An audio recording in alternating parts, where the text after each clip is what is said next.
ప్రణామాలు మహారాజా. పండిత రామకృష్ణ, ప్రత్యేక సలహాదారుడు అష్టదిగ్గజం కావడంతో పాటు మీరు మాకు అంగరక్షకుడిగా కూడా ఉండడం మంచిది. పండిత రామకృష్ణకి జై! పండిత రామకృష్ణకి ఇదేంటి గురువుగారు పాచిక తిరగబడింది?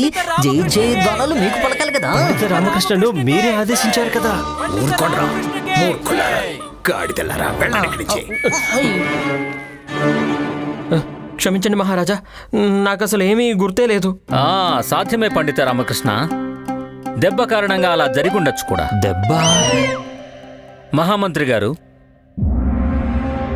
మహారాజా,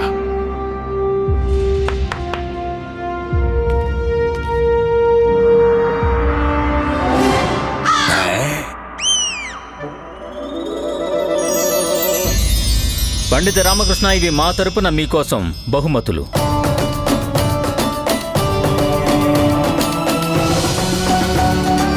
ధన్యవాదాలు మహారాజా. ఇంతకీ మంత్రి గారు, ఆ శత్రు ఎవరు? తన గురించి ఇంకా పెద్దగా ఏం తెలియలేదు, కానీ ఇది మాత్రం ఖచ్చితంగా తెలిసింది, తన బాణానికి విషం పూసింది. దాంతో అతను తన చేతి గుచ్చుకుని ఆత్మహత్య చేసుకునే ప్రయత్నం చేశాడు. కానీ విషం మోతాదు తక్కువ అవడం వల్ల తను చనిపోలేదు, కేవలం స్పృహ తప్పాడంతే. విషమా? అంటే అన్ని ఏర్పాట్లతో వచ్చాడన్నమాట. తను ఒంటరిగా రాలేదేమో, తన సమూహంతో వచ్చాడేమో.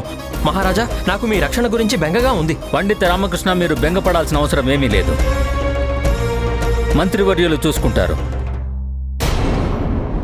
ఈ రోజు కేవలం మీ వీరత్వాన్ని ప్రదర్శించే రోజంతే. మీరు ఆ ఆనందాన్ని పొందండి. ఈ రోజు సంఘటన కారణంగా పరీక్షకు భంగం కలిగింది. మహర్షి, పరీక్ష పూర్తి చేయడం గురించి మీ అభిప్రాయం ఏమిటి?